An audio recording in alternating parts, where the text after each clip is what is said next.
and I wondered if maybe we could talk a little bit about like the future of UX, because my understanding of user experience is like when someone says UX to me, in my mind immediately I'm thinking of screens. I'm thinking of like, Sure. my laptop and like what I'm flicking and scrolling down on my phone. And Sure. but in the next like 5 or 10 years, that's going to change massively. It's going to be, I mean, there's predictions that screens will actually begin to fade out and everything will be like voice activated. And you'll have like Mm, a, if it's not like an Elon chip in your head, like you might have like a little mm, hearing aid type thing that just says the information to you, kind of thing. So, sure. where do you see UX going in the next 5, 10 years? Sure. I think it's very normal and typical for you to think that way. And I think a lot of us see things in terms of maybe 5 year increments because, we've grown up in a time where technology changes so Mm, rapidly. We spend so much time just trying to keep up with that. I remember, I mean, after I started my job, the iPad came out, the Apple Watch came out. Google tried to do Google Glass. That didn't go build. well. But now Apple is reportedly thinking about it. And by the way, that's a whole other Yeah, conversation. So it's normal for us to think, well, what have we seen around us? We've seen screens and oh my goodness, when those go away, what are we going to do?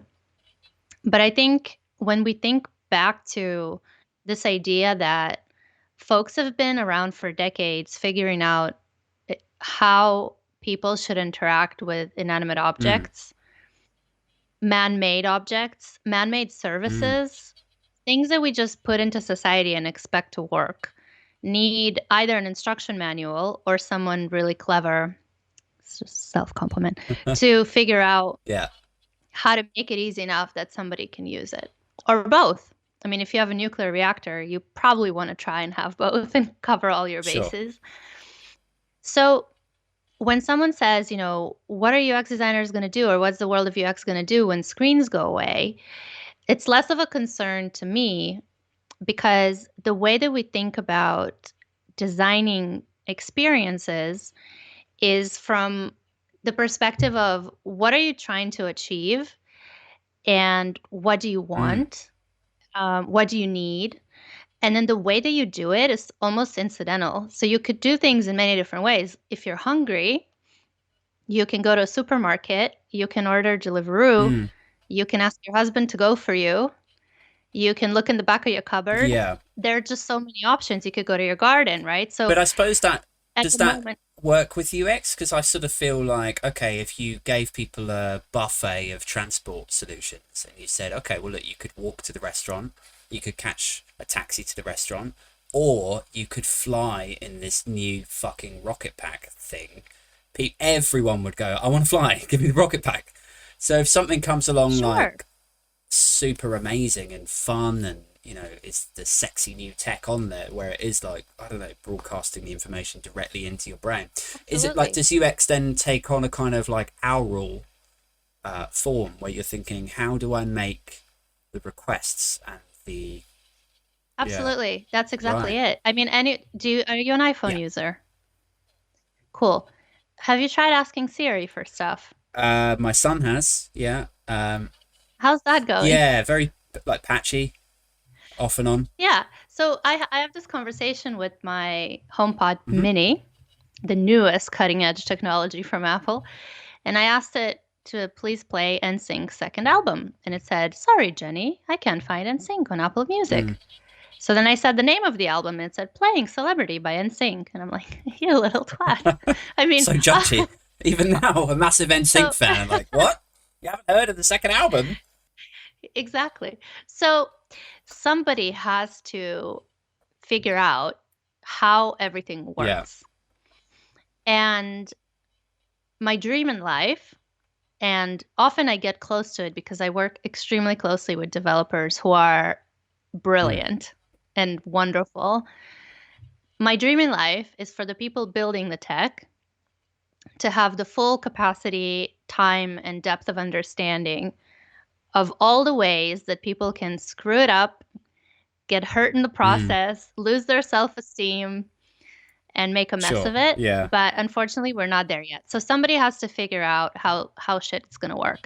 And I think there's this kind of there's a lot of stereotypes. We talked about stereotypes of developers. Another stereotype that I hate is people are like developers are antisocial and they don't care about people.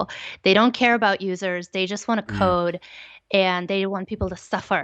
And it's like, no, developers are people who spend many hours in front of a screen fighting bugs that God knows how they got there, trying to make very complicated things work, constantly having to learn new technologies and keep up with mm, things.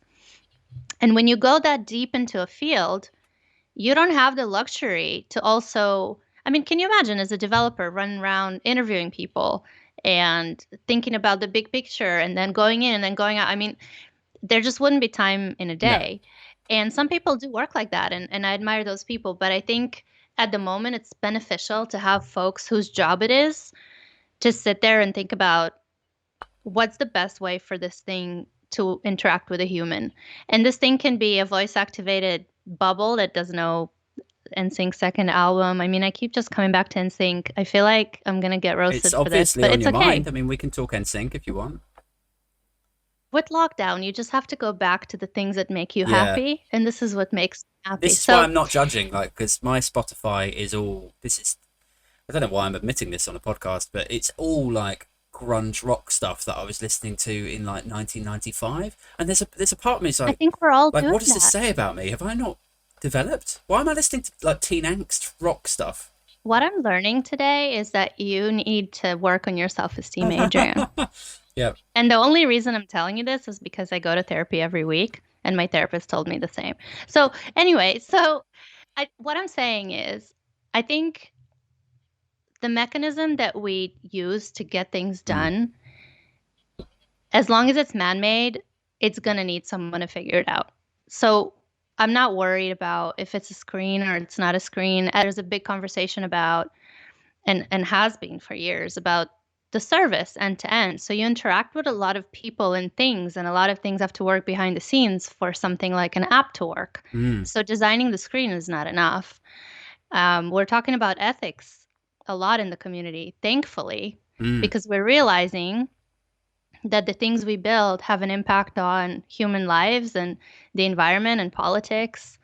And suddenly we have to make it our problem because we're not back in the day when it was enough to just build a web page and feel cool about yourself. You have to think about the lifetime of that thing and what impact it's going to have and how it's going to be sustainable. And there are a Mm. lot of hard questions. And I think the user experience field has a lot of jobs to fulfill and will do for a Yeah. long time.